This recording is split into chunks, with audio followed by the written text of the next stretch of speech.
Okay, I unshared him for you. Okay. Okay.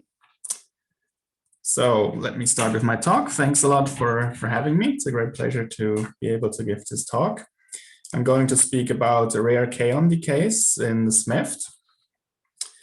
Let me start with a brief outline. So first, I'm going to give you a motivation, why we should look into these Kaon decays. And then I will show you the Z prime model that we used together with the SMEFT and show you a few results. And then I would briefly like to mention some flavor violating Z couplings generated from this Z prime model that we looked into. And then I will summarize. And my talk is based on this paper here, which was a collaboration with Anje Buras and Jackie Kumar that we just heard. Okay, coming to the motivation. So recently there have been several new measurements for the K to pi nu decays. So for the charged one, K plus to pi plus nu, we have this measurement from Na62, which is 4.7 times 10 to the minus 11. And the standard model prediction is a bit above, it's 8.5 times 10 to the minus 11. Whereas for the K long to pi 0 nu decay, the situation is inversed. So here from Koto, we have this very recent measurement of 2.1 times 10 to the minus 11. And this actually even violates the Grossman near bound. And for the standard model prediction, here we have a 3.2 times 10 to the minus 11, so much smaller. So we see that there's some tension there. But of course, these experimental values will certainly not be the last answer hit. And for delta F equals 2, we have some recent progress from lattice QCD for epsilon prime over epsilon and delta mk, the mass difference of the kaons. So for the experimental value of epsilon prime over epsilon, one finds a 16.6 times 10 to the minus 4. Whereas for the standard model prediction, one has around 14, but with rather large uncertainties, which are mainly due to these matrix elements coming from here. So there's still some room for new physics, even can be constructive or destructive depending on what one wants. And for delta mk, the standard model prediction is about 2 sigma above the experimental value. So this is also something interesting to look into. So a certain pattern that one could follow is something that decreases K plus to pi plus nu and increases K long to pi 0 nu. But as I said before, I mean, these can still change, but this is something that we looked into. And for delta mk, one would like to suppress it with new physics.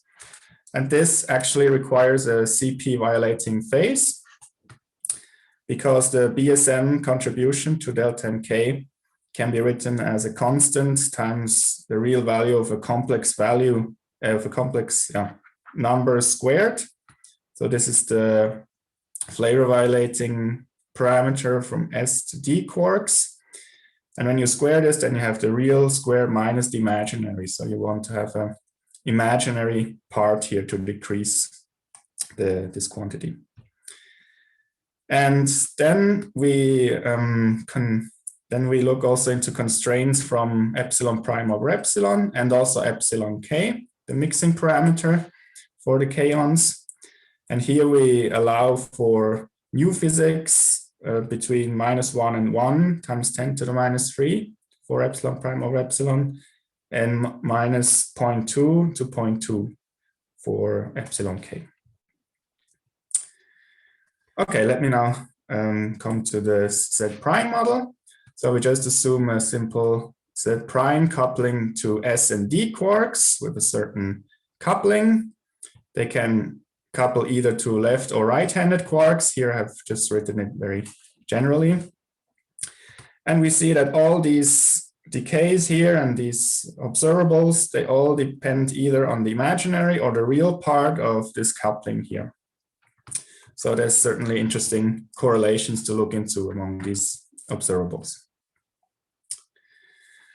So a bit more about the setup. So we have this Z prime model, and then we match it onto the standard model effective theory.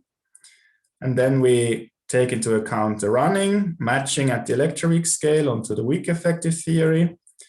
And then we take also the running in the weak effective theory into account. So very briefly to show you this in a picture. So we integrate out the Z prime at the high scale onto SMEFT. Then we run down and match onto the weak effective theory and run further down to the decays of where the Kaon decays happen. And this middle part here, so the SMEFT running, matching, and the wet running, this we have done with this Python package Wilson, which is a package which includes this full SMEFT running at one loop, and also the complete the SMEFT onto the weak effective theory. And since recently also the complete one loop matching. And then one can also do automatically the full one loop running below the electroweak scale, so QCD and QED. And just to show you that this can become rather rich in phenomenology. So here we have some operators. So here we are at the high scale. If we match our Z prime model, then we generate, for example, these operators, and they run under QCD, weak. The green one is the weak, and the black one is the Yukawa running. They run into all these operators down at the lows at the electroweak scale. So, for example, all these operators here get then generated through this run. Okay, so a word on our procedure. So to find the points in parameter space, we first, we allow for this Fleo violating coupling, and we fix first the imaginary part of it by looking into epsilon prime over epsilon, because this one only depends on the imaginary part. After that, we will fix the real part of the coupling by taking into account epsilon k, because this one depends on imaginary and real part.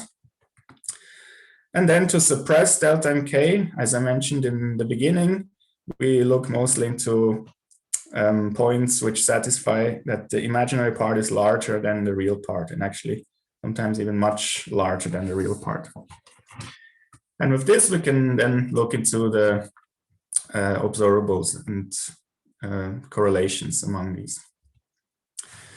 So we considered three different scenarios: a left-handed scenario where we couple the Z prime only to the left-handed S and D quarks, then a right-handed scenario where we couple to the right-handed ones, and a left-right where we have the combination of these two scenarios.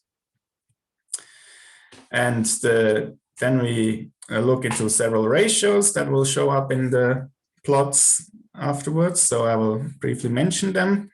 So for k to pi nu nu, we look into the branching ratio of k plus to pi plus nu nu over the standard model, and the same for the for k long to pi 0 nu nu. And also here delta mk is normalized to this experimental value. And for the rare Kaon decays, we also have k short to mu mu over the standard model, and k long to pi EE and mu mu over the standard model branching ratio. Okay, let me come to a few results. So here I show you a left-handed scenario. So we only couple to the left-handed S and D quarks. And here on the x-axis, we have k plus to pi plus nu nu against k long to pi 0 nu nu. And here is the Gauss-Mann near bound. So we need to be below this black line. And the standard model point is at 1, 1, because we normalize by the standard model. So here's the standard model one. And we find here these two allowed branches basically in the parameter space. And which are allowed by the constraints that we take into account. And if we want to also suppress delta MK, as I mentioned, we need to be on this branch here. This is this is what we find here. And this is for a Z prime of 3 TeV. And in our paper, we didn't really look into gauge anomaly cancellation. So I just want to mention briefly one model where we have exact anomaly cancellation, which is from this paper here, where we again have K plus against K long. And also here we find exactly these two branches, and for delta MK we would again be on this second branch here, the linear one. Then we can also look into a left-right model. So the left-hand side, the left-hand scenario is again here, and the left-right model are these green points here. So for these couplings, we are allowed to be away from these two branches, so we can basically find all these points here next to the branches. And then with these points, we can predict the other ratios. So K short to mu mu, K long to pi 0 mu mu, and pi 0 EE. And here we plot them against K long to pi nu nu. And we see that for all of them, we have an enhancement with respect to the corresponding value of R0. Okay, now let me come to modified or flavor violating Z couplings from a Z prime.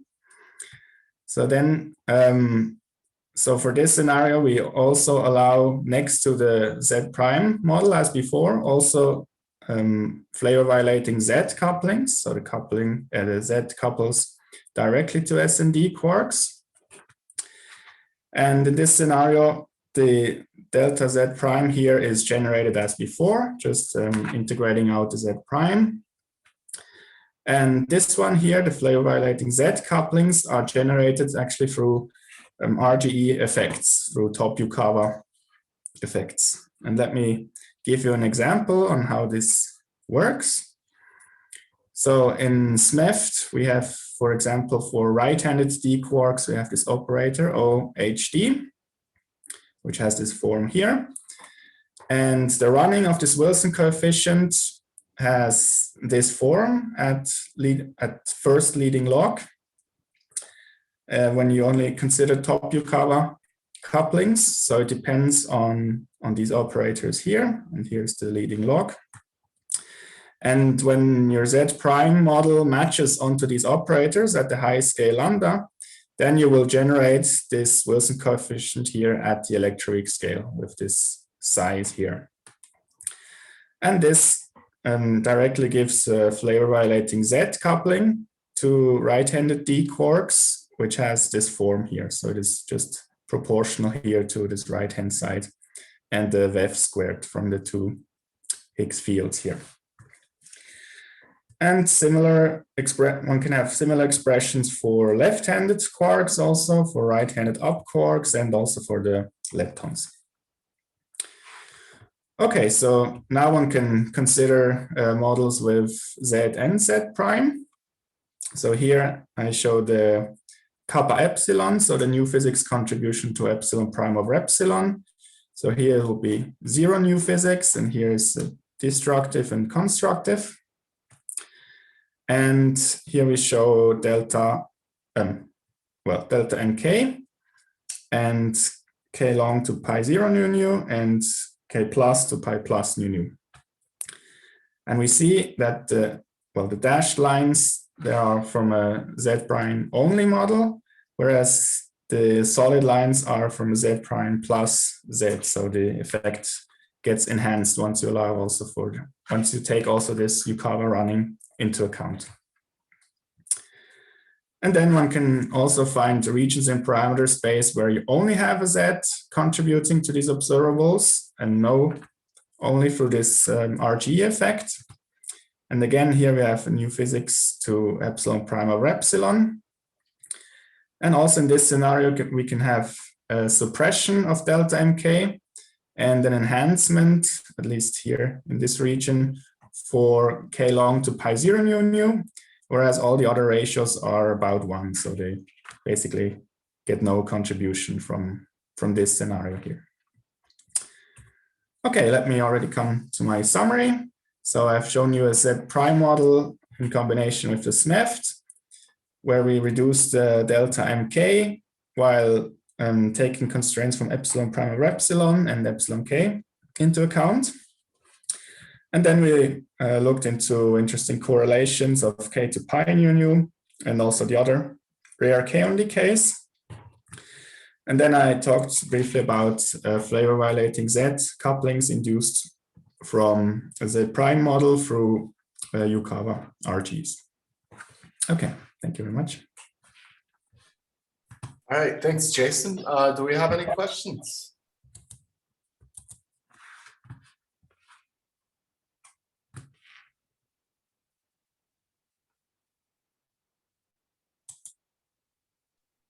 Okay, well, we have time for once, and we don't have any questions. Thanks, Jason, for your talk. Ilaria is going to take over for me now because I have to run in a minute here. Are you there, Ilaria? Yes, I'm here.